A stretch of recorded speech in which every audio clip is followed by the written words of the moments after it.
parti. Bienvenue à tous et bienvenue au sommet vrai. Un sommet durant lequel en fait j'ai vraiment envie et j'ai eu en fait à cœur de rassembler des personnes dans leur authenticité, dans leur vulnérabilité, leur sensibilité aussi parfois, et qui osent leur vérité à travers leurs différentes facettes. Et je pense que si chaque être vivant sur cette terre était en contact avec sa vraie nature, son authenticité, sa vulnérabilité, je suis sûre que le monde changerait.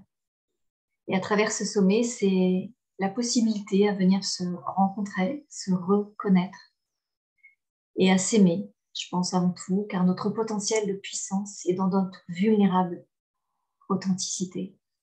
Et j'ai le grand plaisir d'accueillir là maintenant Gilles Delieuse. Bonjour Gilles. Bonjour Edith, bonjour à toutes et tous. Je suis très contente de t'accueillir ici. Ouais, je suis très très heureux d'être là, je te le disais en off, mais c'est un bonheur d'être là et une évidence aussi. Et d'ailleurs, tu as choisi comme titre pour cette interview Simplement être dans tous nos états avec tout ce qui nous traverse. Ouais. Et avant de commencer en fait sur ça, je vais prendre juste une minute pour te présenter. Donc, tu tisses en fait des liens et tu accompagnes au changement de regard. Et c'est ainsi que tu participes à vivre une spiritualité incarnée qui consiste à retourner dans le vivant, dans le concret, au cœur de la vie, dans un rapport apaisé à ce monde, ses défis, l'existence. Et depuis plus de 20 ans, tu as accompagné des milliers de personnes à s'accueillir, jouir de l'incarnation et à se déposer dans la vie. J'aime bien ça, juste à se déposer dans la vie. Ouais. Ça paraît simple et doux à la fois. Voilà. Ça peut l'être. Quand tu parles de simplement être dans tous nos états, avec tout ce qui nous traverse, qu'est-ce que tu entends par là?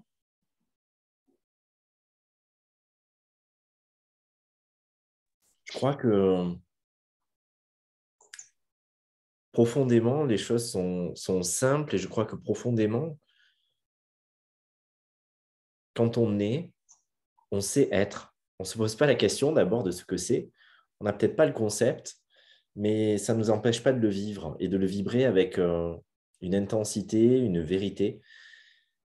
Et donc parfois, on a l'impression qu'on doit apprendre à être. Et je crois que c'est un non-sens. Je crois qu'on est depuis toujours et que éventuellement, ce qu'on doit apprendre, c'est à lâcher nos constructions, c'est à lâcher tout ce qu'on a mis dessus. Mais finalement, dès lors qu'on cesse de nourrir tous les mécanismes d'adaptation à nos blessures, à ce qu'on pense que la société, les parents, la famille attendaient de nous, et bien finalement, le naturel revient au galop. Il a toujours été là, il est simplement en dessous, même lorsqu'on ne le connecte plus. Et simplement être, c'est revenir à ça en ne confondant pas l'espace égotique qui va vouloir des choses pour nous et qui va essayer de les traduire avec un mental, même quand c'est avec bienveillance, même quand c'est à bon escient, mais qui va traduire il faut que je réussisse, il faut que j'incarne ceci ou cela, il faut que j'aille dans telle direction, je me réaliserai que par cette voie-ci ou par celle-là. Alors qu'en réalité, être, à mon sens en tout cas, est complètement dénué de toutes ces données. C'est simplement accepter et accueillir la vie comme elle vient, c'est accepter d'être traversé par elle plutôt que de vouloir la traverser. C'est aussi, d'une certaine manière, lâcher peut-être l'idée aussi ou la croyance que la vie serait tout le temps fluide, tout le temps belle et doucereuse, euh, et y compris si on est pleinement en axe avec soi-même, mais finalement, la vie, elle est aussi pleine de défis, pleine d'épreuves, entre guillemets, qui ne sont pas négatives, mais qui sont des challenges qu'on se lance. Et finalement, être, c'est aussi pouvoir ne pas trembler, se retrouver en face de tout cela, avec tout ce qui nous habite, en se faisant face à nous-mêmes, sans forcément essayer de sortir victorieux au sens de la circonstance, mais de trouver sa propre réalisation, oui, son propre alignement dans le seul fait déjà de ne plus se détourner de soi, de ne plus jeter le regard à gauche pour éviter ou fuir, ou alors combattre la chimère du miroir en face, mais finalement cueillir le reflet. Euh, Se dire que ce monde, au travers des différents protagonistes qu'on se donne à rencontrer au travers des différentes circonstances, situations, épreuves, maladies, etc., ne sont que des opportunités de se voir et de se rencontrer comme des fragments de miroir qui ne peuvent que refléter ce qui est présent en nous. Donc, c'est simplement revenir à cela Et donc, être dans tous ces états, c'est peut-être aussi faire le deuil de vouloir incarner qu'une seule tonalité qui serait cette équanimité, cette plénitude, cet espace assez éthéré qui est peut-être celui de notre esprit à un niveau supérieur. Mais dans cette incarnation, on a aussi toutes les colorations. Et c'est peut-être simplement être en paix avec le fait d'être traversé par chacune d'entre elles sans qu'aucune ne soit nous réellement. Est-ce que toi, dans ta vie, c'est quelque chose que tu arrives à mettre en pratique, ou en tout cas tu essaies de mettre en pratique? C'est au cœur, bien sûr, c'est au cœur de ma vie, mais si j'y suis, je crois que ça sera au cœur de ma vie jusqu'à la fin. Je crois que ce n'est pas quelque chose qu'on acquiert, ce n'est pas quelque chose en tout cas qui est acquis. À un moment donné, c'est une culture de tous les instants, c'est une gymnastique, une discipline de tous les instants. Et dès lors qu'on pense l'avoir atteint, c'est déjà foutu, entre guillemets, il faut refaire le chemin. Donc, effectivement, ça demande une vigilance, ça demande du discernement. Et bien évidemment, à des moments, on tombe dans le panneau de se dire, ah, ça y est, ça c'est acté, ça c'est assis à l'intérieur. Non, c'est jamais assis. Parce que c'est une danse et que cette énergie, elle est là à l'intérieur. Mais en tout cas, oui, je m'engage. Je m'engage dans l'accompagnement que j'offre, mais je m'engage forcément par ricochet à l'intérieur. Je ne pourrais pas accompagner à cela si moi-même, je ne faisais pas cet examen de conscience et cet accueil de plus en plus large chaque jour de ce que je suis. Mais je suis passé aussi, comme tout un chacun, et je suppose comme vous, par des étapes où j'ai voulu changer, où j'ai voulu devenir, où j'ai eu une idée de ce que je devrais incarner, de ce que je devrais être, et de ce que je voulais développer et déployer en moi, et de ce qu'il fallait laisser de côté, ou déprogrammer, ou enlever.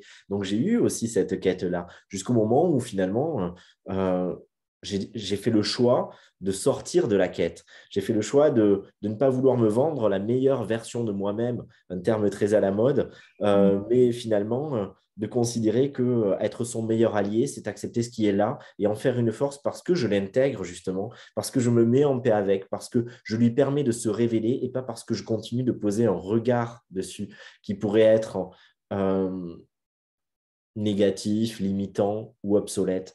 Et finalement, ce qui m'a beaucoup personnellement appris, apaisé, accompagné intérieurement, c'est finalement de me rendre compte que ce ne sont pas les parts de moi, ce ne sont pas nos parts qui peuvent être malades, problématiques, douloureuses, c'est finalement le regard qu'on pose dessus. Donc, il n'y a pas la moindre part, il n'y a pas la moindre émotion qui ne soit pas digne de notre regard, de notre reconnaissance et de notre amour. Et quand on part de là, finalement, on n'a plus besoin de gérer les émotions.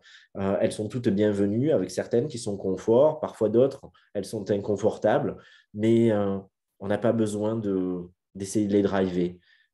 Juste, on se laisse traverser aussi par ça et c'est parfait, ça n'entache pas notre espace d'être-té. C'est-à-dire que toi, tu peux être aussi en colère, tu peux être triste, tu peux être joyeux, tu peux être, en fait, tu peux être traversé par toutes ces émotions. Mais voilà, tu peux être aussi en colère. Et enfin, c'est ça, hein, Bien si j'entends évidemment. bien. Et comment, voilà, qu'est-ce qui se passe en toi à ce moment-là? Comment tu, qu'est-ce qui a été la différence entre Gilles il y a 20 ans, par exemple, et Gilles d'aujourd'hui? Quel est le chemin, en fait, qui s'est passé pour que... Et puis, si tu veux nous expliquer un petit peu l'évolution, en fait, de Gilles.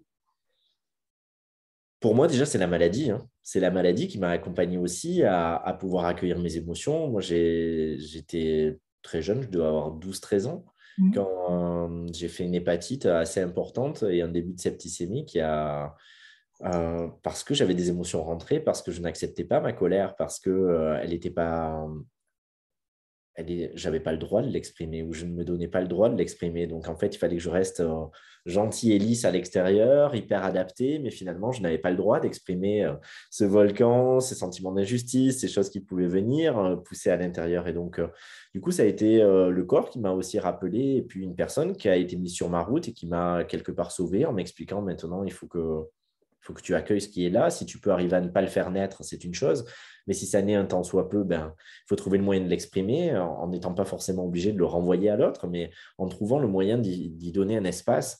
Et donc, c'est quelque chose qui m'a beaucoup apporté. Mais pour autant, la quête de l'exemplarité, elle a continué d'être là parce que quelque part, il y avait certainement, comme tout un chacun, des blessures d'illégitimité, des blessures d'imposteur et l'idée d'usurpateur aussi et de devoir incarner quelque chose qui soit exemplaire à tout égard, comme si c'était un moyen de ne pas être pris en défaut, d'incarner notre vision la plus lumineuse, la plus éthérée, la plus parfaite.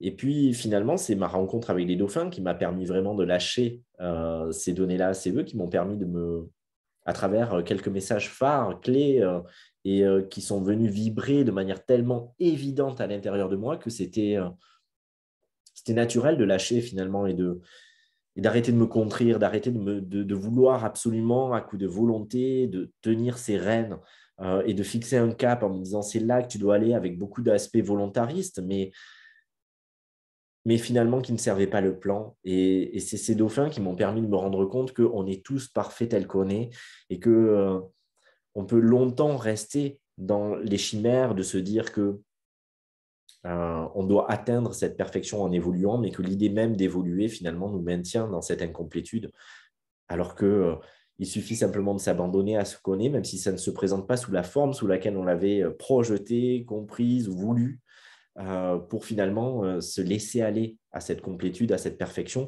qui n'est pas l'exemplarité. Je ne suis pas obligé d'être parfait ou exemplaire au regard de mes émotions, de mes paroles, de mes actes, dès lors que je renoue avec ma nature qui est parfaite. Et plus je me connecte à cet espace, et plus finalement les actes, les paroles et les émotions vont être raccord avec ça, mais sans que ce soit une recherche froide, sans que ce soit l'objet d'une volonté, d'un exercice, d'une discipline dans laquelle j'investirai énormément d'énergie, mais simplement l'expression naturelle de ce que je suis. Et donc, cette détente, elle s'est faite progressivement par paliers pour arriver à l'espace où finalement, c'était OK de me présenter dans tous mes états et de pouvoir voir en face que c'est OK aussi parce que moi-même, je l'assume, parce que moi-même, je me suis déposé dedans et parce que je m'aime y compris avec cela, c'est-à-dire, c'est pas toujours s'aimer en cela, mais c'est parfois s'aimer y compris avec cela et surtout ne rien faire pour que cela change. J'aurais pu préférer ne pas porter certains aspects, mais s'ils sont là, eh bien finalement, c'est que je peux être aussi avec cela. Et donc, du coup,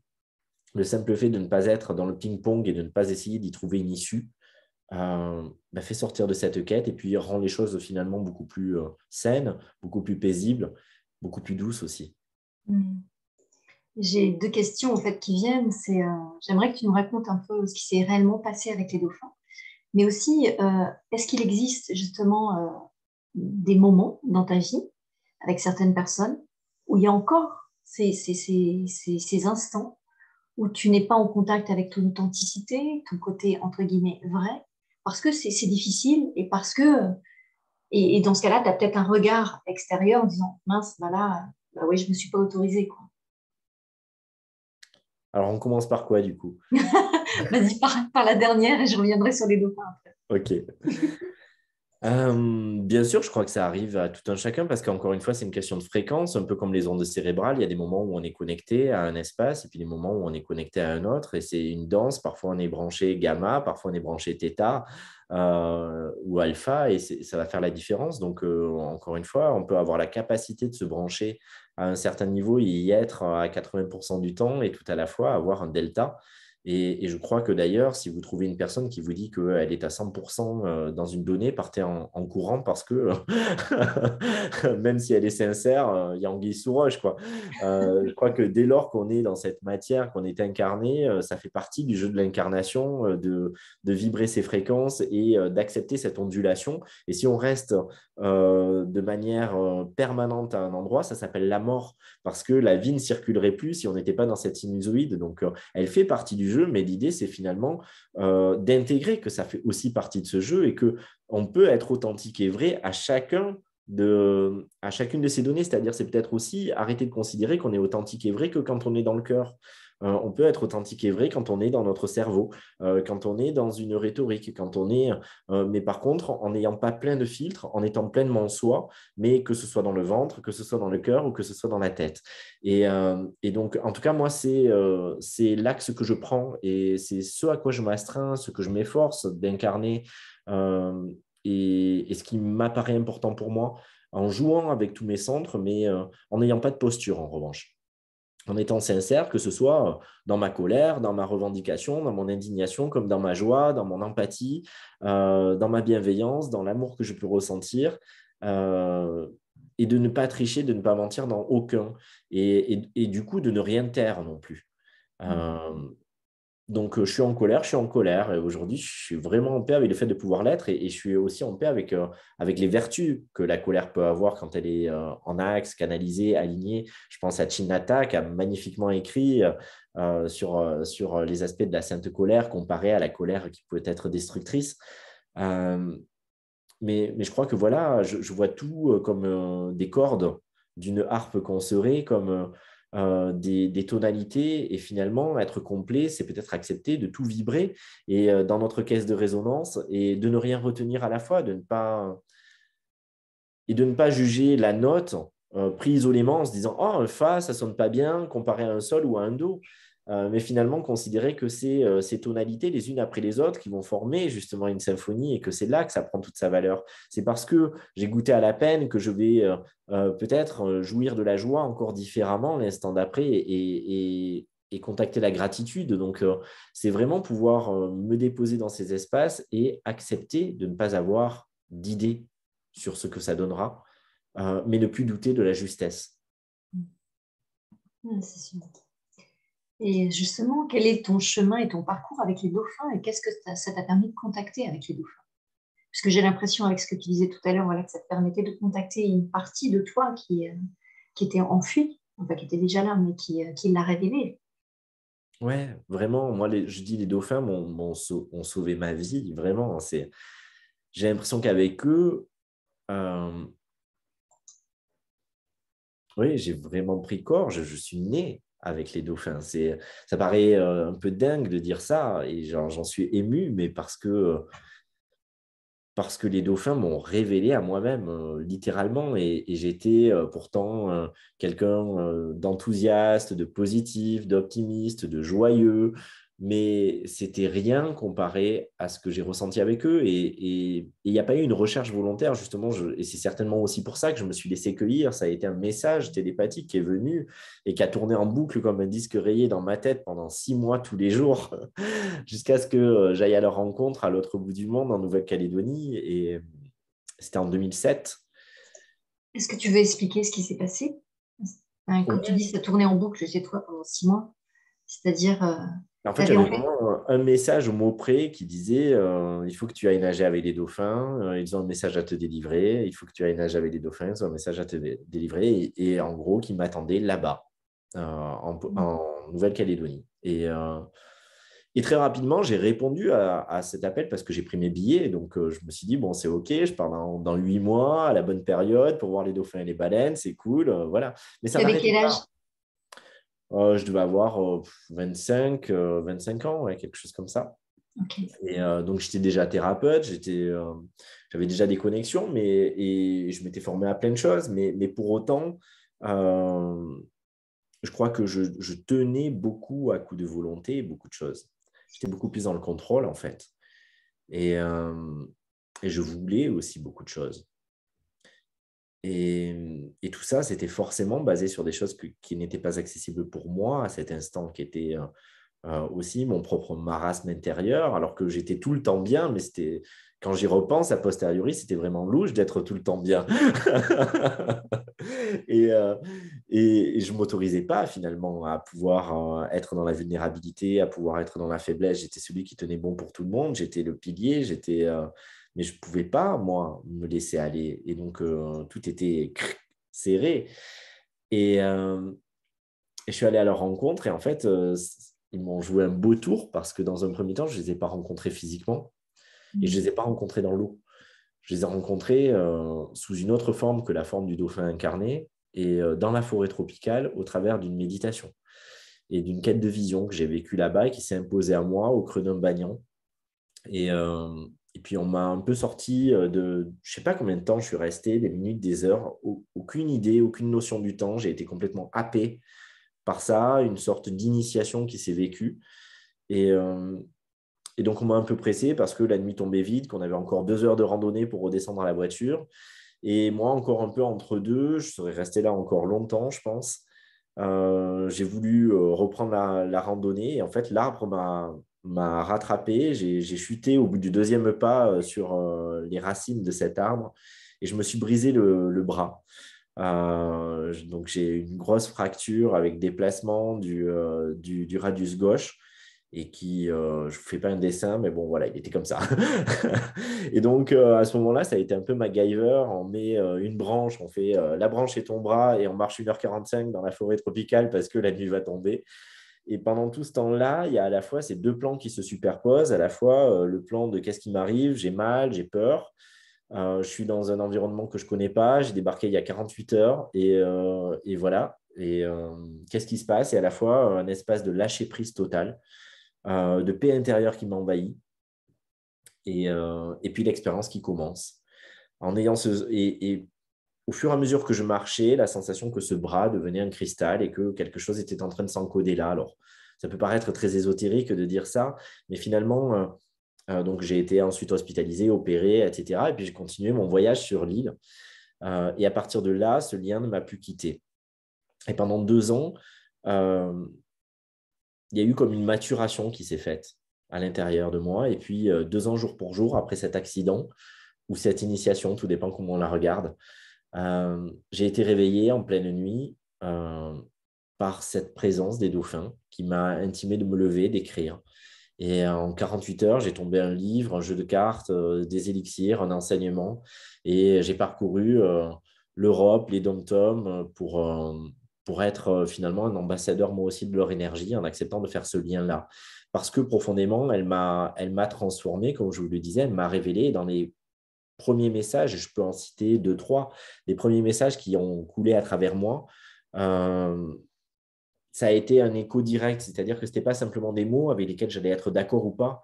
Euh, Ça s'est syntonisé et intégré de manière tellement fulgurante et ça m'a ouvert tellement un champ des possibles que je me suis dit, je ne peux pas décemment le garder à l'intérieur par peur de comment ça va être perçu ou quoi que ce soit. Il faut que je l'offre, en fait. Il faut que j'accepte d'être un de ces intermédiaires-là. Le premier message, justement, c'est retrouve ton pouvoir d'aimant dans les deux sens du terme. Dans le sens magnétique du terme, nous sommes des êtres électromagnétiques. Et donc, du coup, quand on recouvre cette capacité-là, qui est propre à tout être vivant, eh bien, on va attirer à nous l'objet de ce qui résonne et répulser ce qui ne nous complète pas, ce dont on n'a pas besoin à cet instant. Mais ce n'est pas la loi de l'attraction façon volonté. Je ne suis pas en train de faire un tableau de rêve et de vouloir ceci et pas cela. C'est finalement l'objet de ce que je résonne à l'intérieur. Donc, ce qui nous demande d'aller contacter justement les émotions, les blessures, les mémoires, etc.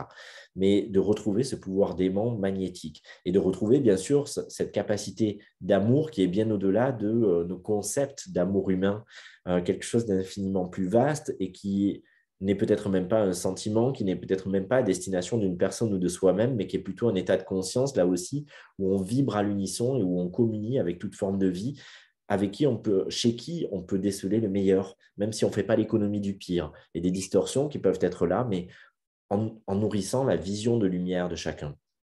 Donc ça a été déjà un message qui est venu fort se vivre et qui justement m'a fait vivre une forme de renoncement à l'intérieur, accepter de ne pas essayer de changer, de ne pas vouloir être quelqu'un d'autre et simplement de me porter droit avec qui je suis et y compris avec ce que je préférerais ne pas porter, ce que j'ai essayé d'endiguer, de combattre ou de fuir, ce que j'aurais voulu changer, ce qui n'était pas ce que j'essayais de cacher aux yeux du monde et finalement que j'ai pu accueillir grâce à ça.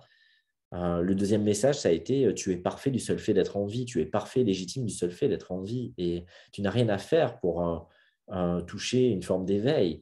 Euh, L'éveil est déjà là, contente-toi de ne pas te réendormir, mais tu es légitime du seul fait d'être en vie. Et ça aussi, ça a été quelque chose de très, très fort. Ça paraît simple, mais ça a été quelque chose de très, très fort qui m'a amené finalement à déconstruire aussi toutes les motivations inconscientes, tous les drivers qui pouvaient être là autour de euh, je crois que chez moi, le sentiment d'injustice, d'indignation ont été des moteurs pendant un temps.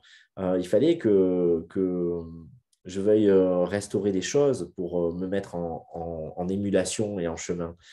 Sans quoi, je serais peut-être resté beaucoup plus contemplatif. Et finalement, tout ça est allé se déconstruire, s'adoucir et se dissoudre parce que quelque chose se dégonflait à l'intérieur. Il n'y avait plus besoin de prouver quoi que ce soit. Il n'y avait plus besoin d'incarner avec une pression particulière, l'idée de devoir toujours être plus que parfait, devoir faire plus que les autres, mieux que les autres, pas par un esprit de compétition, mais simplement parce que tu n'as pas droit à l'erreur et que euh, voilà, tu joues ta vie sur chaque acte. Et c'est pourtant quelque chose que j'avais profondément connu, vécu à l'intérieur de moi et qui avait pétri toute ma scolarité, tout mon rapport à la vie en général. Il fallait que Gilles il soit parfait à tout égard.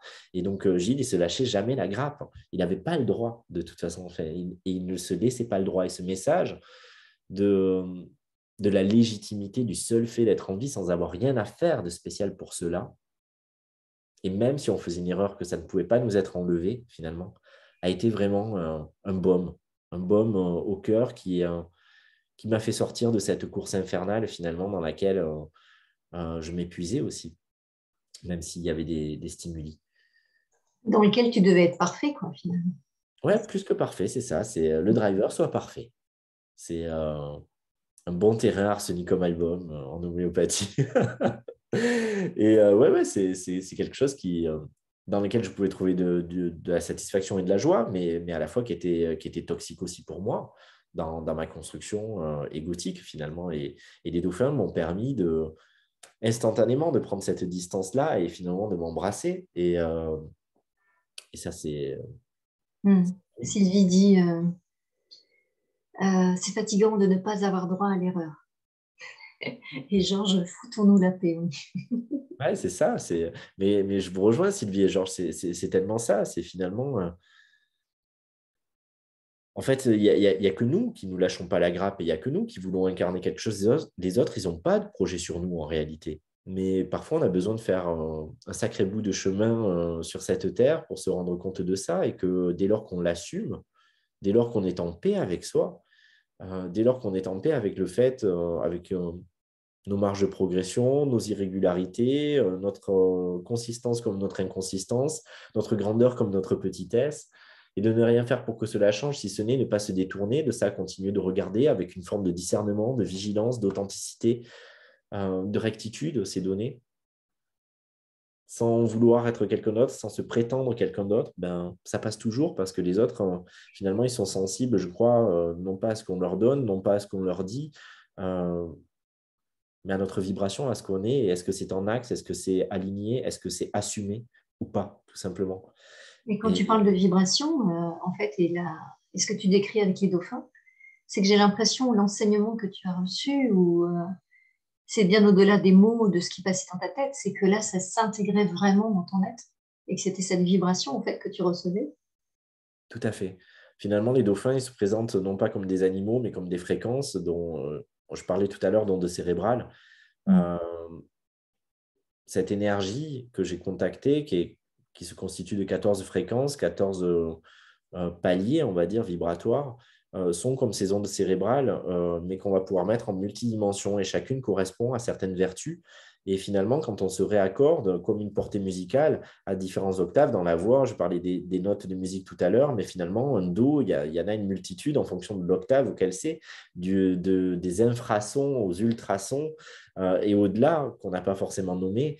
Et on va avoir toutes les notes sur chacun des octaves. Et finalement, ces fréquences-là, qui sont donc au nombre de 14, vont se retrouver à différents niveaux et à chaque fois nous permettre, non pas de contacter quelque chose d'extérieur, mais de s'expérimenter soi-même de l'intérieur à partir de cette note à laquelle on s'est accordé et qu'on fait vibrer à l'intérieur, comme si on faisait vibrer notre corde à partir de cette note-là et que donc du coup on se révèle comme si nos particules aussi s'assemblaient différemment. On est exactement le même, avec les mêmes composantes, dans les mêmes proportions, mais on fait une recette différente à cet instant. Donc on se vit différemment, on se vibre différemment et on se présente aussi différemment à l'autre. Mm. Ouais, tout à fait. Et tu dis simplement être, et c'est un peu dans le titre que tu choisis, dans tous nos états, dans tout ce qui nous traverse. Comment être vrai, peut-être être profond, peut-être aussi à la fois, mais aussi dans la gaieté et dans la légèreté. Parce que je crois que ça fait profondément partie de la vie et parce que je crois que quand on lâche les enjeux, ça devient évident aussi de retrouver cette légèreté, quand on retrouve la foi aussi dans ce qui est, quand on se met en paix avec le fait que rien n'est grave, tout est important, mais rien n'est grave. Et que même quand on se prend au jeu parfois et que on est complètement happé par une situation, qu'on se casse le cerveau en deux, qu'on s'arrache les cheveux, et puis l'instant d'après, on, on zappe, on dézoome, et puis on se prend une barre de rire parce qu'on se rend compte qu'on s'est encore fait une blague et qu'on a encore plongé dans le truc. Et que même ça, pour rien au monde, on l'enlèverait parce que c'est aussi tout le charme de la vie. C'est encore une fois que rien ne soit acquis et qu'on soit sans cesse en train de danser. Et que même si on l'a expérimenté 1000 fois et qu'on s'en décolle plus vite, ce qui est beau, c'est de continuer de se laisser surprendre et de tomber dans les propres panneaux qu'on met sur notre chemin. Mais progressivement, on n'oublie plus qu'il n'y a pas de danger, qu'on ne court aucun risque et que c'est comme un manège à sensation forte. On est dans un immense parc d'attractions. Et en fait, on peut crier pour que le manège s'arrête. En réalité, après, on fait la queue, on y retourne parce que c'est quand même drôlement fun de faire le grand 8, même si on a peur et qu'on a le vertige un peu dedans. Mais on aime ces sensations fortes. Et donc, la légèreté, elle vient de là. Elle vient peut-être parfois aussi d'arrêter de vouloir à tout prix intégrer au sens de la raison. Bon, mais ça, c'est bon, je l'intègre et j'aurais plus besoin de le vivre. Mais moi, je souhaite continuer de vivre tout ce que j'ai déjà vécu, y compris mal vécu. C'est-à-dire, pour rien au monde, je ne voudrais que euh, influencer la vie pour qu'elle me serve plutôt ceci ou plutôt cela. On n'est pas au self-service ou non, pas de haricots verts, s'il vous plaît. Non, c'est finalement, c'est dire, OK, il y a encore des fois où ça sera touchy, il y a encore des fois où ça viendra me gratouiller à l'intérieur, voire même être beaucoup plus challengeant que ça. Mais à la fois, c'est aussi toute la beauté de la vie. C'est justement de prendre le package complet, d'accepter l'inconnu et de se laisser surprendre. Et donc, tout simplement être, et dans tous ces états, pour moi, ça passe déjà par le fait justement de ne plus vouloir faire pour essayer d'être. Parce que je crois que tous nos actes, si on regarde à l'intérieur et que justement on fait preuve un peu d'authenticité et de sincérité, tous nos actes sont mus par l'aspiration à être. Et donc, du coup, on part déjà de non-sens. Parce que dès lors que nous aspirons à être et que nous pensons que nos actes, nos décisions, nos choix vont nous mener dans une direction ou dans une autre qui pourra nous faire plus être ou non, nous partons du constat que nous ne serions pas vraiment ou pas totalement. Et cette idée, à elle seule, même si elle est basée sur une illusion, elle a des conséquences réelles. Parce qu'on s'ampute de parts qui sont là pourtant, mais qu'on rend inactives, qu'on ne reconnaît pas, et on va rentrer dans cette spirale sans fin comme le hamster dans sa roue, et on va partir dans des directions, dans une autre, on va faire des choix, on va être dans cette hyperactivité parce que finalement, on fuit notre vide intérieur, nos angoisses inconscientes de mort, notre inconsistance, notre petitesse. Mais finalement, il n'y a que quand on l'expérimente, le vide comme le plein, pas seulement la grandeur, pas seulement ce qu'on voudrait être, mais aussi toutes les fois où on se retrouve en face de soi et voilà, quoi, on se dégonfle. C'est important, ces moments. Ils sont certainement plus initiatiques que tous les moments de grâce. Euh, à ce moment-là, on contacte qu'on est, et y compris dans l'épreuve, on contacte aussi tous les potentiels, les richesses et les ressources qui sont présentes, même lorsqu'on ne s'en doutait pas. Et ça, il n'y a que face à l'épreuve qu'on peut. Parce qu'on peut plus se payer le luxe, à un moment donné, on peut se raconter « Ah, mais j'ai pas confiance » ou « Je suis pas capable de faire preuve de sang-froid », etc., etc. Quand je ne peux pas me payer le luxe de me faire croire que je n'en suis pas capable, eh bien, j'agis et je gère. Il y a quelque chose à l'intérieur qui est justement la véritable être-té qui prend le relais. Et à ce moment-là, on contacte ce qu'est réellement être. Et de là, on va peut-être rentrer dans une étape qui est intermédiaire, qui va être, je ne vais plus faire, je vais peut-être ensuite être un peu ébobi, hébété, un peu... Ne plus savoir. ouais, en tout cas, baigner dans cet état et ne plus arriver à me remettre dans le mouvement, être un peu comme dans un espace à la fois de contemplation, de présence, mais avec une forme de déconnexion au faire dans un premier temps. Et c'est une étape importante parce qu'on a contacté la vacuité à l'intérieur de nous. Et puis ensuite, c'est justement le moment où il devient impérieux de se remettre à faire. Parce que le faire ne va plus être la tentative d'être, mais le prolongement de mon être-té, c'est-à-dire le véhicule, le vecteur au travers duquel mon énergie va passer. Mais la grande différence, c'est que auparavant, quand je tentais d'être au travers de mes actes, mes choix, mes paroles avaient une importance démesurée parce que c'était si je fais le bon choix, alors je vais dans la bonne direction pour être, alors que quand je suis et que j'ai contacté que je suis, quoi que je fasse, quoi que je dise, c'est secondaire en fait. Ce n'est qu'un véhicule, qu'un tuyau, comme les canalisations dans nos maisons, pour faire circuler l'énergie et l'eau. Et donc, je ne suis plus en train de polariser sur la nécessité absolue et donc la pression avec d'optimiser, de rentabiliser, de faire le bon choix, d'aller dans la bonne direction ou la meilleure direction. Quoi que je fasse, quoi que je dise, quoi que j'éprouve, c'est une occasion, une opportunité que je m'offre d'expérimenter et d'exprimer ce que je suis, parce que je ne doute déjà plus que je suis. Il y a Georges qui pose une question et qui dit poser une action à partir de l'être ne la positionne-t-elle pas comme une action juste? Assurément,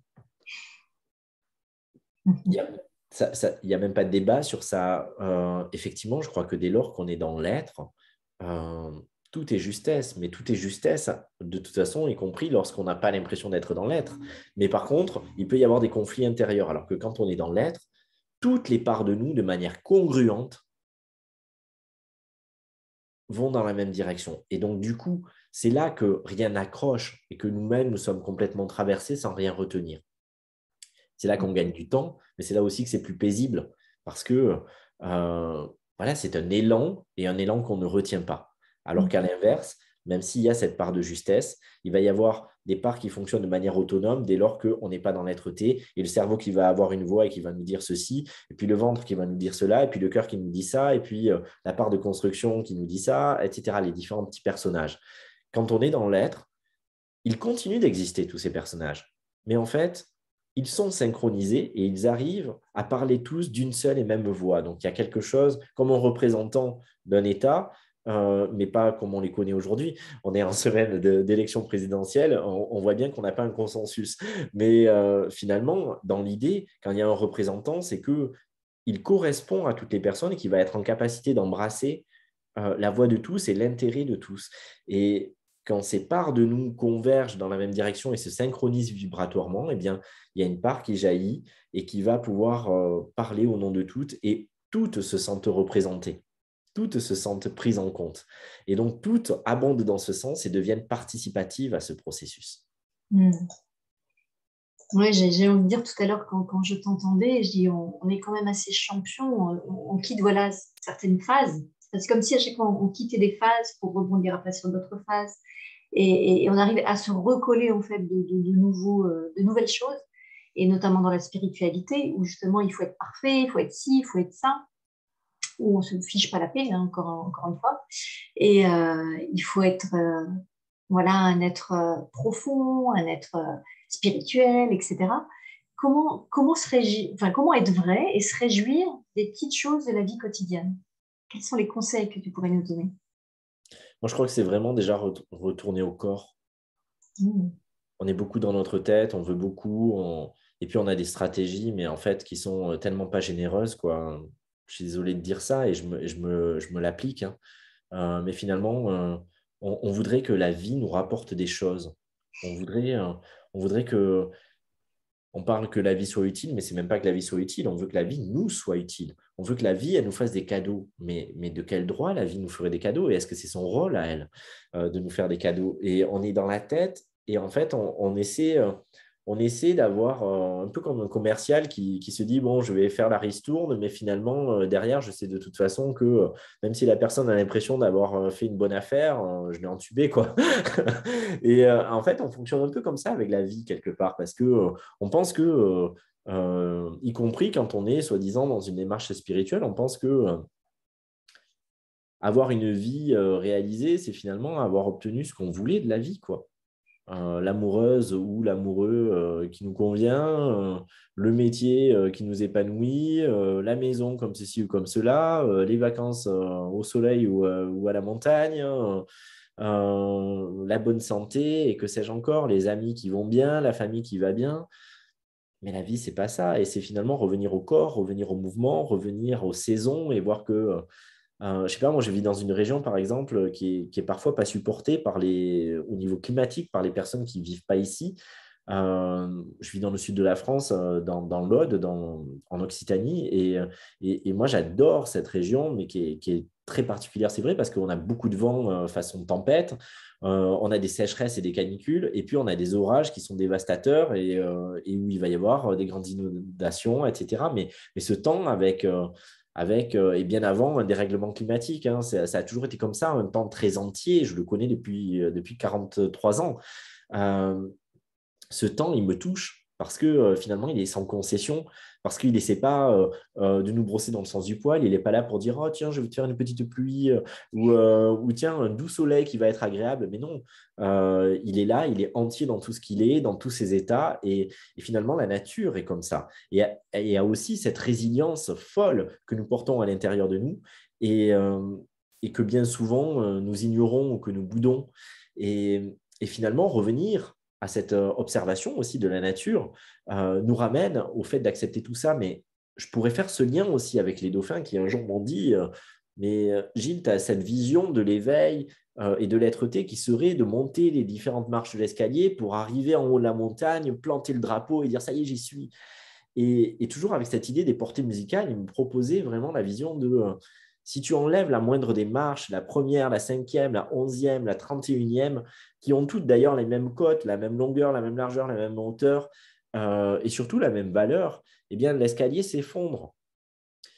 Et finalement, c'est parce que tu acceptes de vivre chaque marche que tu es en éveil en dansant toujours avec. Donc, c'est accueillir les énergies qui te traversent, c'est accueillir les différents états de conscience où chacun a la même valeur, même si tu en préfères certains. Et finalement, demeurer en éveil plutôt que chercher à s'éveiller consisterait à ne rien éradiquer, à rester le champ ouvert à tout ce qui est. Et si j'ai fait, durant mon cheminement, euh, si j'ai coupé avec des parts que j'ai laissées sur le bas-côté de la route, alors je dois pouvoir faire ce chemin inverse et aller les rechercher parce que c'était simplement mon regard qui était malade, la manière dont je les avais regardés qui m'avait fait les voir indignes ou problématiques. Et finalement, si je repose un regard conscient, un regard amour, un regard lumière en elles, alors finalement, non simplement elles ne posent plus de problème, mais en plus, elles vont pouvoir se révéler aussi dans toute leur perfection et m'apporter le meilleur. Et donc, du coup, continuer de danser, y compris avec ce que l'instant d'avant, ce qui pouvait résonner en dissonance et qui soudain vibre à l'unisson. Et est-ce que c'est facile pour toi? Je ne crois pas que ce soit facile. Je crois que c'est un engagement. Mais pour moi, c'est ça aussi être vrai. C'est-à-dire que des fois, des personnes me disent, mais Gilles, mais ouais, super ce que tu dis, mais c'est pas simple. Mais ok, c'est pas simple. Mais c'est un engagement. Qu'est-ce qu'on veut? Je fustigerai jamais une personne qui ne va pas dans cette voie, mais dans la spiritualité, dans le développement personnel, dans la recherche de conscience, euh, on dit qu'on veut des choses et finalement, on voudrait que du sensationnel. On voudrait que des choses faciles, que des choses simples. On voudrait que des petites routines sympas. On voudrait que des petites recettes magiques qui ne nous prennent pas trop de temps et qui ne nous bousculent pas trop dans la vie. Je ne crois pas que ce soit ça. Et c'est finalement faire preuve de courage au sens de laisser le cœur agir et se dire, ouais, peut-être que ma vie, c'est un sacré merdier parfois. Parfois, c'est hyper challengeant. Parfois, je me dis que c'était beaucoup plus simple quand j'étais inconscient, quand je ne me posais pas ces questions, quand je n'allais pas creuser là-dedans. Euh, mais effectivement, c'est sans retour. Quand on a commencé, on ne peut plus s'y soustraire parce qu'on a ouvert cette boîte de Pandore hein, à l'intérieur de nous qui fait qu'on voit ce qui est et on arrête de se contourner, on arrête de se mentir, on a fait ce choix, on a fait cette épreuve de foi aussi. Et, euh, et non, ce n'est pas toujours simple. Ça nous demande du temps, ça nous demande de l'énergie, euh, ça nous demande de changer des choses, de se détacher aussi de choses dont on aimerait qu'elles ne bougent pas dans notre vie et qui bougent. Mais pour moi, c'est ça aussi être vrai, c'est ça aussi être authentique. Et c'est aussi parfois se sentir vulnérable dedans.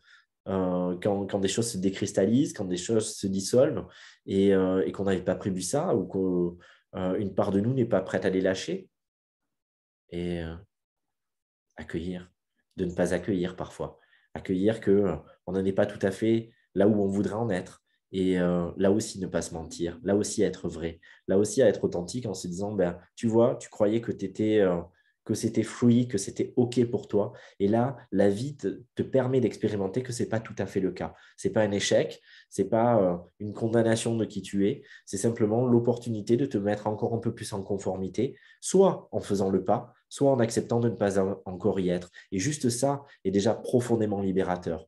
Mais arrêtez de vendre à l'autre ou à soi-même une autre image que ce qu'on est, tout simplement.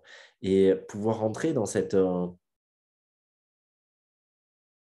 dans cet espace de vérité, mais pour moi, les délivre de tous les sortilèges qu'on a pu se lancer soi-même sans même s'en rendre compte, parce que nous sommes capables de la pire des magies, de la plus grande des magies, mais aussi de la pire des magies au travers de toutes les injonctions qu'on se donne, mais aussi de toutes les incohérences qu'on peut avoir entre le discours raisonné, ce qu'on prône et ce qu'on veut, et puis comment ça se traduit dans les actes.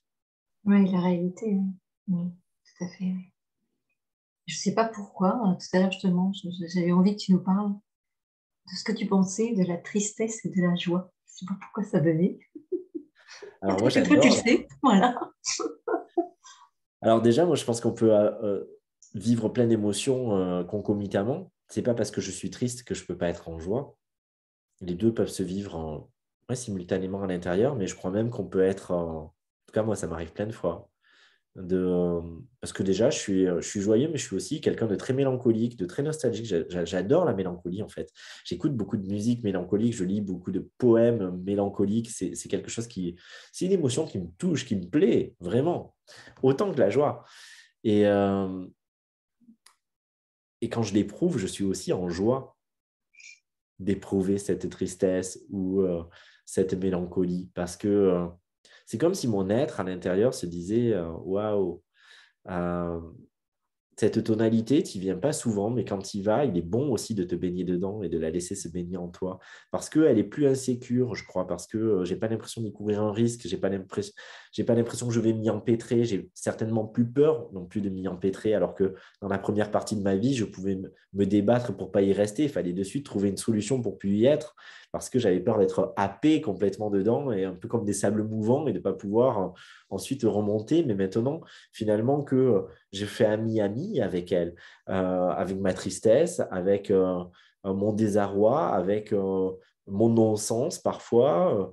Mais la joie est toujours au rendez-vous. La joie de pouvoir me permettre de me vivre aussi au travers de cela, d'expérimenter cet état sans qu'il devienne identitaire. Et je crois que la clé, elle est aussi là, quand ce n'est plus moi, ce n'est plus constitutif de ce que je suis, mais finalement, c'est juste un état parmi tant d'autres, comme une information qui me traverse et auquel je ne m'attache pas, que je ne retiens pas.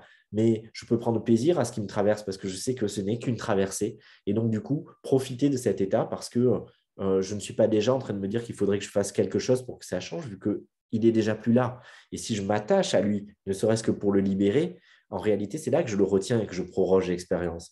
Donc juste, tiens, ça se présente, c'est là, eh ben, je le vis avec beaucoup de joie que cet ami vienne me visiter, et même si je ne l'attendais pas. Mais c'est parfois les plus belles surprises, les meilleurs moments de vie, quand on avait le nez dans le guidon, on faisait quelque chose, on ne pensait pas être disponible, on n'avait pas appelé cet ami, et puis il débarque à l'improviste, et au début, on peut « Ah, mais je ne suis pas dispo, je devais finir de faire du bricolage, etc. » Et puis tout d'un coup, paf, on s'ouvre à cette rencontre, et elle vient nous cueillir.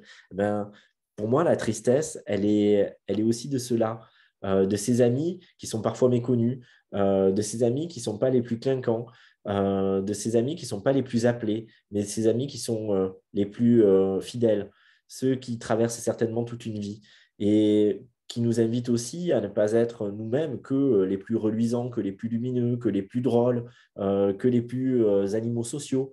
Mais finalement, de pouvoir nous dire, y compris dans tes moments d'abattement, dans tes moments de détresse, dans tes moments de douleur, je continue d'être là et de te tenir la main. Je n'attends pas de toi que tu me vendes la meilleure version justement de toi. Je peux, parce que je te vois vraiment, certainement. Je te vois dans tout ce que tu es. Et ta simple présence me suffit.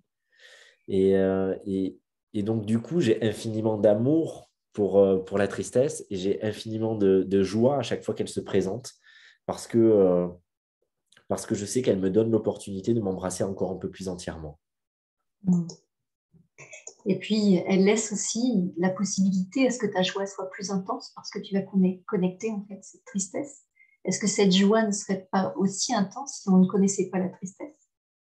Alors, il y a un peu de ça, mais je dirais que je ne mets pas forcément en opposition la joie et la tristesse. Euh, pour moi, c'est la joie d'être. Et donc, la joie d'être comprend toutes les autres tonalités. C'est pas je ne suis pas en joie parce que je vis quelque chose de particulier, comme je serais par opposition en peine ou en tristesse parce que je vis quelque chose de particulier. Finalement, cette joie-là circonstanciée dont on parle parfois, pour moi, n'est pas la joie véritable. Cette joie véritable qui serait vraiment beaucoup plus absolue et qui serait simplement le fait de se rappeler, quelles que soient les connotations et la manière dont je vis ce moment d'existence, se souvenir de cette joie, du seul fait d'être en vie, quoi que je vive et quoi qu'il me soit donné à vivre, à l'intérieur comme à l'extérieur. Et donc, du coup, quand je parle de joie, c'est vraiment cette joie-là qui va me permettre de devenir un tout-terrain de l'existence parce que je n'essaie plus d'optimiser l'existence en ayant les meilleures expériences, mais en me rappelant que je peux tout vivre et que je suis en joie du seul fait de vivre et pas de vivre ceci ou cela. Mm. Et si on le ramène à cette tonalité plus factuelle, plus circonstanciée, effectivement, de toute façon, ce sont les pendants. Si on enlève la dualité et qu'on garde juste la polarité, comme en physique, le plus et le moins, eh bien finalement, on va se rendre compte que c'est la même chose, comme les ténèbres et la lumière, comme le chaud et le froid, comme tellement de données. Et finalement, ça danse ensemble et ça crée le contraste dont on a besoin effectivement pour révéler ces données et les exacerber dans notre esprit et dans notre corps. Donc, effectivement, ça joue toujours son rôle. Mm. Merci Gilles. Et pour revenir au côté vrai et à l'authenticité, est-ce que tu as vu des changements à chaque fois que tu te permets vraiment d'être en ton authenticité autour de toi et qu'est-ce que ça a provoqué, qu'est-ce que ça a donné ou peut-être as-tu vu des changements ou pas du tout autour de toi? Si, enfin, évidemment, j'aurais kyrielle d'exemples à prendre, mais celui qui m'est venu instantanément dans ma tête, c'est un moment qui a été très, très fort et qui est certainement, c'était la première fois que je montais sur scène devant autant de personnes. Je ne sais pas, il devait y avoir 800 ou 900 personnes. Et sous un chapiteau de cirque, avec la voûte stellaire peinte dessus. Et des personnes qui n'étaient pas spécialement là pour moi, parce que je participais un peu comme ici au sommet. Ben, j'étais dans des rencontres où pendant 4 jours, il y avait plusieurs intervenants qui avaient été choisis pour passer là. Et je suis passé en étant comme là, à jeune de ce que j'allais dire, euh, parce que je suis toujours dans cette incapacité de préparer la chose à l'avance, parce que la vérité, pour moi, elle doit sortir justement de l'instant, de ce qui est là. Et j'ai partagé, d'ailleurs, vous pouvez retrouver en public sur ma chaîne YouTube un extrait de cette conférence, mais c'est vraiment la juste fin et où je me souviens être les yeux mouillés, pas totalement en pleurs, mais quand même bien embués, au contact de toutes ces personnes, quand tout d'un coup, je leur dis combien ce qui- je suis touché par eux et que j'ai la foi pour nous tous et que j'ai foi en chacun, mais que j'ai foi en nous tous et qu'on peut nous vendre les, euh, les visions les plus catastrophiques pour notre planète, pour l'humanité. On peut continuer d'entretenir que l'homme est un nous pour l'homme. Mais il y a quelque chose qui a jailli de moi avec une puissance inouïe et qui à la fois convoquait aussi ma vulnérabilité parce que j'étais voilà, complètement moi-même brassé, touché par ce qui était là et où ouais, la grandeur et la petitesse se mariaient et n'existaient plus ni l'une ni l'autre et où j'ai senti que des étincelles s'allumaient et que si c'était vibré suffisamment puissamment à cet instant, d'autres pouvaient s'accorder à y croire à nouveau, là où peut-être ils avaient renoncé, là où peut-être ils s'étaient protégés, là où peut-être ils avaient arrêté d'espérer, et de voir ces cœurs se mettre à battre à l'unisson, de voir des personnes s'engager, dont certains, j'ai pu voir les échos par la suite, effectivement, et les manifestations, a été quelque chose qui a fini de me convaincre, s'il en était besoin, de ne jamais m'économiser.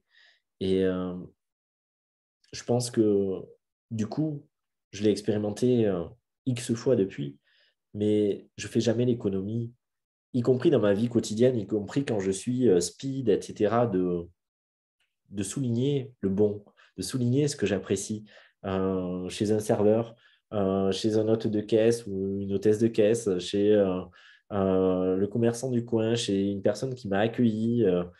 Ça me paraît naturel de souligner les choses, pas juste par politesse, pas par bienséance, mais parce qu'à un moment donné, ça fait sens.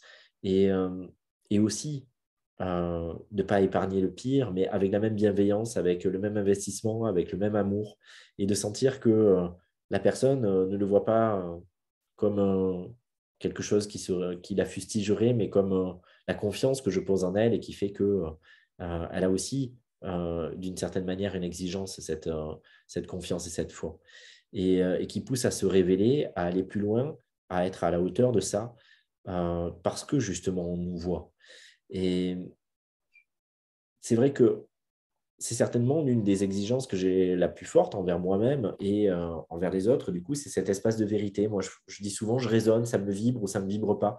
Et il y a des gens qui peuvent dire des choses avec lesquelles je me sens en accord, mais tout d'un coup, je trouve que ce n'est pas habité, que ce n'est pas investi, ça ne vibre pas pour moi. Et ce n'est pas la teneur du discours. Je peux être totalement d'accord, à 100% d'accord, mais je trouve que la personne ne me touche pas dedans. Ça, je reste froid, je reste de marbre. Et moi, je suis un être à sang chaud. Je suis un être qui a besoin de vibrer et je suis un être chez qui la vibration est mon détecteur de vérité.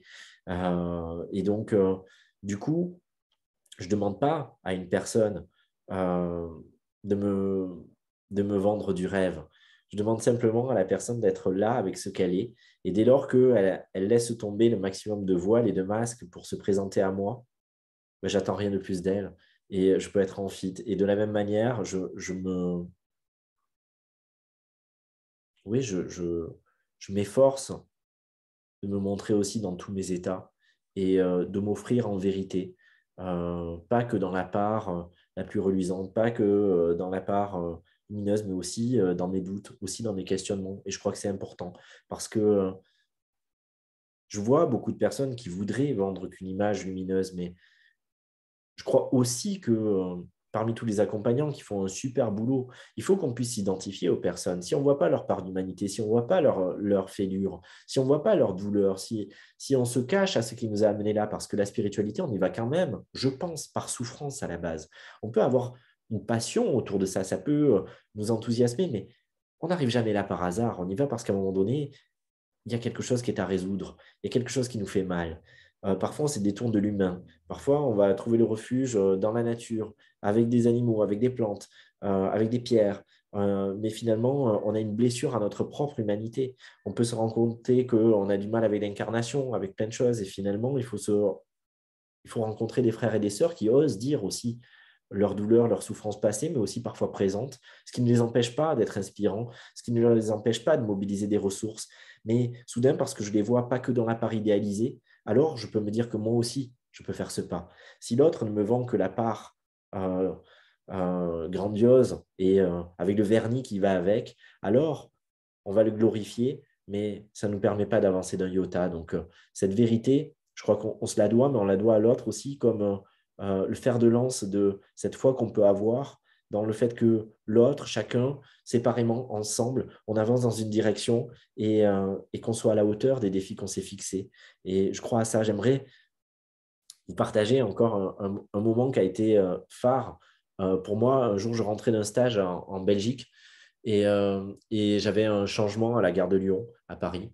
Et, euh, j'étais un peu le nez dans le guidon, je vais m'acheter une bouteille d'eau, un sandwich, et puis il y a une femme qui m'interpelle, qui m'arrête.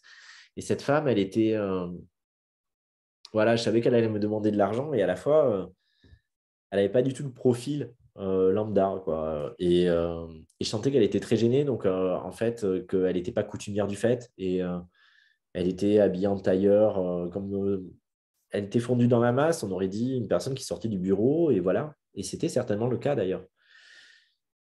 Et au bout d'un moment, je l'interromps parce que je sentais que moi, j'allais louper ma correspondance et qu'elle n'arriverait jamais à poser le truc. Et donc, je lui dis, de quoi avez-vous besoin? Et donc, elle finit par me l'expliquer, mais avant, elle avait besoin de me dire que voilà, elle n'était pas en train de profiter du système, que parce qu'elle avait vécu une séparation difficile, parce que violence, qu'elle avait dû se cacher, partir avec ses enfants sous le bras. Euh, Elle avait géré depuis 2 ans et demi, qu'elle avait pris 2 boulots parce qu'elle était assistante de direction en intérim, qu'elle elle gagnait correctement sa vie, mais qu'elle ne trouvait pas d'appartement à louer parce que dans sa situation en intérim, les assurances de loyer ne la prenaient pas. Que donc, du coup, elle avait loué 2 chambres dans un hôtel, une pour elle et une pour ses filles.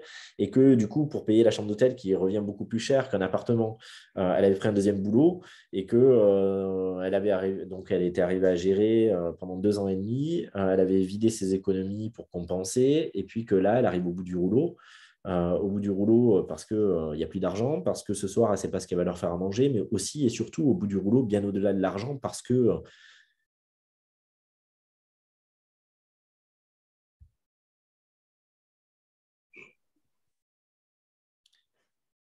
avait perdu foi en l'humain.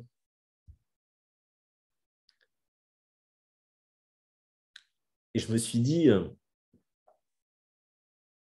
ok, tu vas lui donner ce que tu peux, mais tu ne peux pas la laisser repartir en faisant juste un acte qui te donne bonne conscience. Et à cet instant, dans cette rencontre-là, est-ce que tu peux semer une graine, quoi?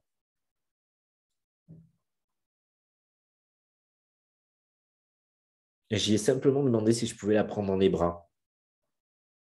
Elle a été surprise, mais elle a accepté de suite, enfin. Et je sentais qu'elle avait besoin de réconfort et qu'elle tenait tellement bon qu'elle était en mode guerrière et qu'elle avait juste besoin d'une épaule aussi, tout simplement. Et qu'à ce moment-là, en plein milieu de la gare de Lyon, où il y a ces allées et venues, tout d'un coup, c'est comme si tout se figeait et qu'il n'y avait que nous qui existions dans ce moment-là et un espace d'amour. Et je me suis dit que finalement, ça tenait qu'à ça et qu'il ne fallait jamais faire l'économie de ça. Puis je l'ai laissé repartir. On s'est remercié mutuellement. Je suis allé chercher ma bouteille d'eau et mon sandwich. Et, euh, et puis je l'ai recroisé juste avant de prendre mon train. Et je ne l'aurais pas reconnu parce que sa vibration était déjà plus du tout la même.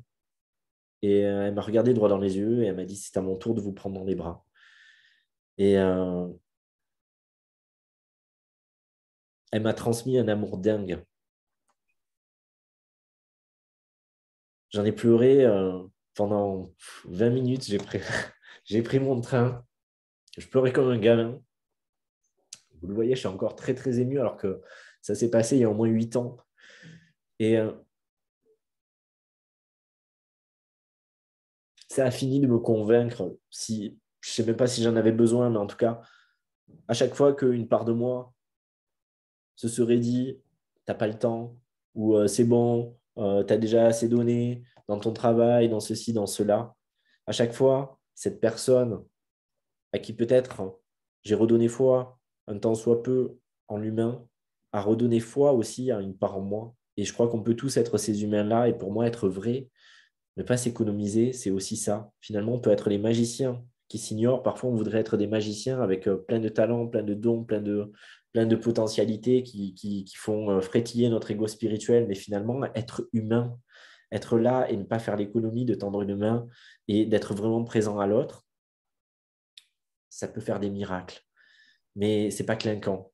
Ça se voit pas. Ça fait pas de vagues. Ça ne nous donne pas des belles médailles. Mais si chacun prend cette mesure-là et ose vivre en transparence ce qui nous traverse, si on arrête de vouloir aussi se préserver, d'être touché, parce que je crois qu'on veut gérer les émotions, et on a plein de grandes phrases qui font que on va se cacher derrière l'idée que l'autre il a créé, c'est bon pour lui, et puis j'ai pas besoin de m'en mêler. Ça ne veut pas dire essayer de le sauver, mais déjà être touché par l'autre, être touché par ce qu'il vit, être compassionnel, voir l'écho aussi que ça nous fait, ça peut changer les choses. Accepter d'être d'être cueilli. Accepter que c'est aussi là qu'on peut déployer des trésors et qu'on peut déplacer des montagnes quand on accepte d'être touché par l'autre. Et, euh, et donc, pour moi, c'est une grande part d'être-té. Pour certains, ça serait tout sauf la maîtrise. Et pour moi, c'est là qu'elle se trouve. C'est accepter aussi sa vulnérabilité. C'est accepter que je suis devant vous et que je peux pleurer comme un enfant. Et être aussi en paix avec ça.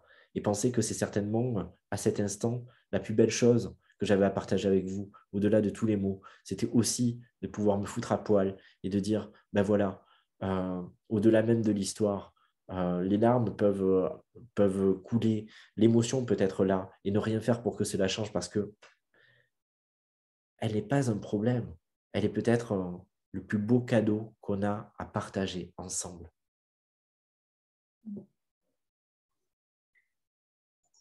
Waouh. Eh ben, moi, tu m'as fait pleurer en tout cas. Merci. Vraiment, mille merci pour cet échange. Merci, Gilles. Et je pense qu'on n'est jamais, on ne sait pas ce qu'on produit en fait chez l'autre. On ne sait pas ce qu'on sème chez l'autre.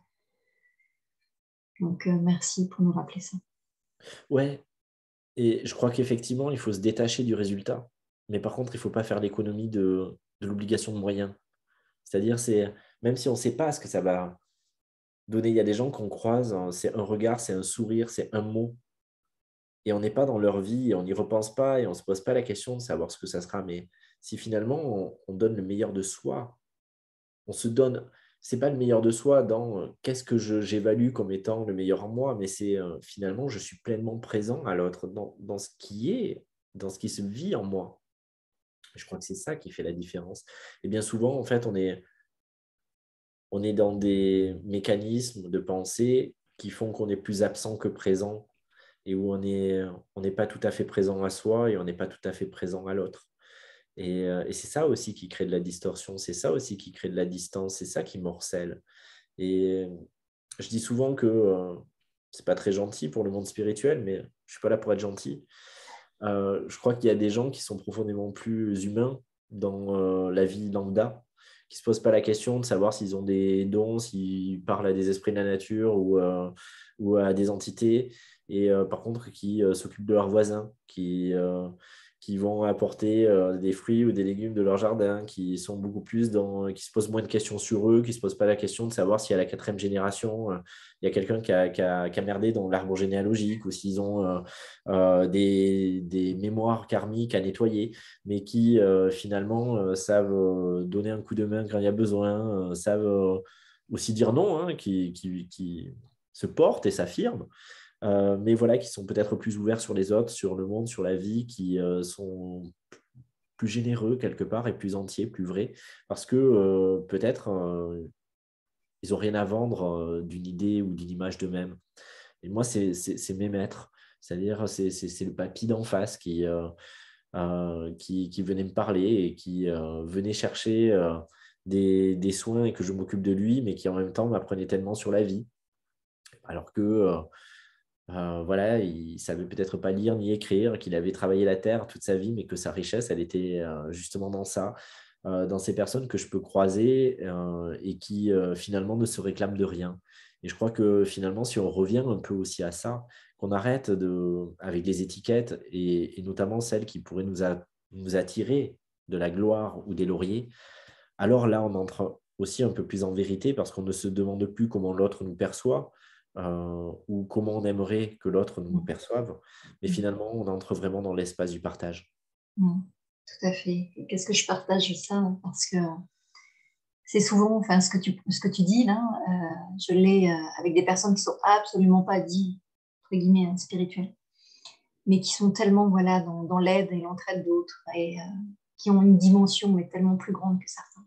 Et une philosophie aussi de vie, Oui, finalement, un oui, accueil des vagues, etc., la capacité à faire face, à oui, accueillir ce qui est inouï. Et donc, du coup, effectivement, on nivelle, on se pose en être supérieur conscient parfois. Et on peut tous regarder ça à l'intérieur de nous, et moi aussi. Il y a plein de moments où, en fait, on va tirer un orgueil ou une fierté mal placée d'avoir appris des choses ou de maîtriser des concepts qui ne sont que des concepts, hein. Et alors que finalement, autour, il y a des personnes chez qui on n'a pas reconnu cette richesse, alors que finalement, ce qu'on voudrait incarner est juste là. Et donc, du coup, c'est effectivement réouvrir cette porte-là, réouvrir cette dimension et re-rentrer dans cette fraternité en voyant vraiment les trésors de chacun. Ouais. je voulais juste revenir aussi sur une chose. Je crois qu'on ne soupçonne pas ce qu'on est capable en fait de laisser, de donner aux personnes en fait que l'on croise. Et tu sais, quand j'ai préparé ce sommet et j'ai eu l'occasion de parler avec une personne qui était en grande dépression pendant un moment de sa vie et je parlais en fait de ça parce que ça m'est arrivé aussi de découvrir ce que l'une de mes actions avait pu faire et générer et que j'en avais absolument pas connaissance. J'ai appris ça plus tard. Et, et dit, ben oui, en fait, moi, dans une grande souffrance de ma vie, juste m'accrocher à un sourire de quelqu'un, mais c'était ne pas passer à l'acte, ne pas me suicider. Et c'est pour ça que je dis, on ne soupçonne pas. Bien sûr. Voilà. C'est pour ça que je crois qu'être vrai, je crois que quand on est enfant, la bienveillance, elle est évidente. L'espoir est évident, mais le fait d'être pleinement présent aussi est évident.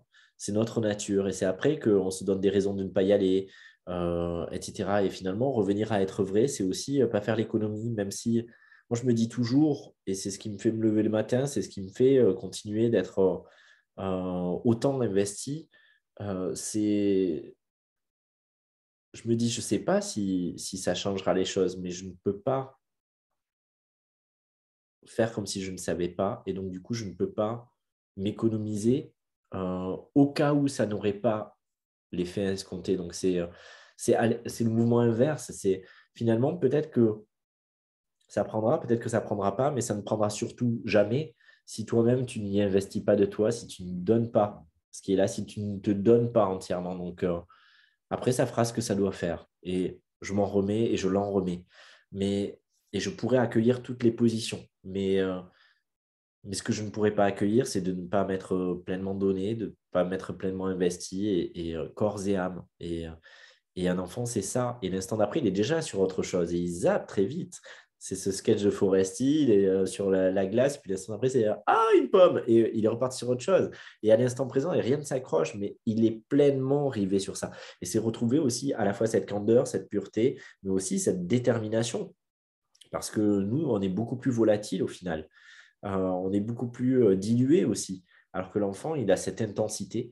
Et cet enfant vit en nous et c'est retrouver cette intensité et c'est être aussi à la hauteur de nos espoirs, de nos rêves et de nos valeurs dont on se réclame tant, mais qui restent parfois dans des parenthèses bien cloisonnées.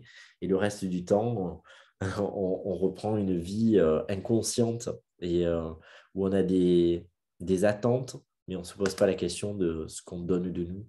Et être vrai, pour moi, c'est aussi ça, c'est aussi le voir, c'est aussi se reconnaître sans se flageller toutes les fois où on n'y est pas. Et c'est OK. Et toutes les fois où on peut choisir d'y être la prochaine fois. Tout à fait. Wow, merci. Merci. Et d'ailleurs, il y a beaucoup de témoignages qui vont dans ce sens. Être dans la simplicité du cœur crée tellement de beauté, de petits miracles que l'on n'oublie jamais. Merci de ce voyage authentique vers soi, entre Lausanne et Genève, où j'habite, vers soi. Trop drôle. Merci du fond du cœur pour ce voyage au travers de magnifiques parcours de ce soir. Ce fut grandiose. Merci Gilles pour ce cœur merveilleux, mes amis. Merci pour ce bel échange. Merci beaucoup pour cet échange qui me touche au plus profond. J'ai lâché beaucoup de tensions et d'enjeux ce soir. Bon, beaucoup ont pleuré comme moi, donc ça me rassure. Merci Gilles encore. Et Avec grand plaisir. on peut Merci. te retrouver sur ton site et j'ai mis toutes tes coordonnées sous ta présentation à gilesdelieuse.com. C'est ça? C'est ça. Et je ne sais pas si tu veux rajouter quelque chose par rapport à ça ou c'est OK. Je voudrais juste dire que Si on est sur Terre, c'est qu'on doit y être. Il n'y a pas d'erreur de casting. Euh, Parfois, on voudrait être des anges.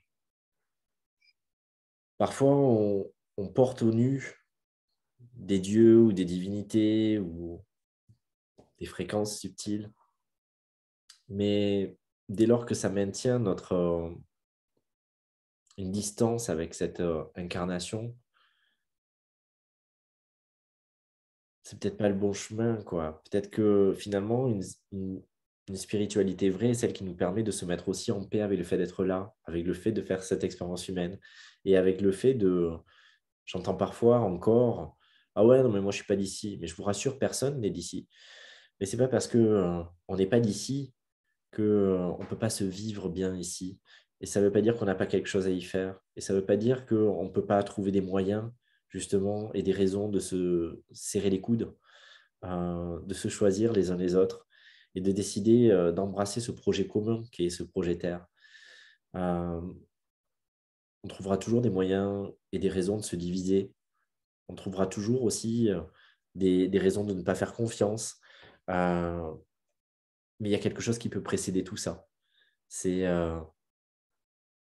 cet espace de foi. Et je crois que la foi, pas du tout dans un sens dogmatique, parce qu'elle n'est pas la croyance, elle n'est pas un dogme, elle est cette chose qui relie. Ben, c'est justement ce qui va nous permettre de sortir de notre réserve et de trouver l'espace de rassemblement.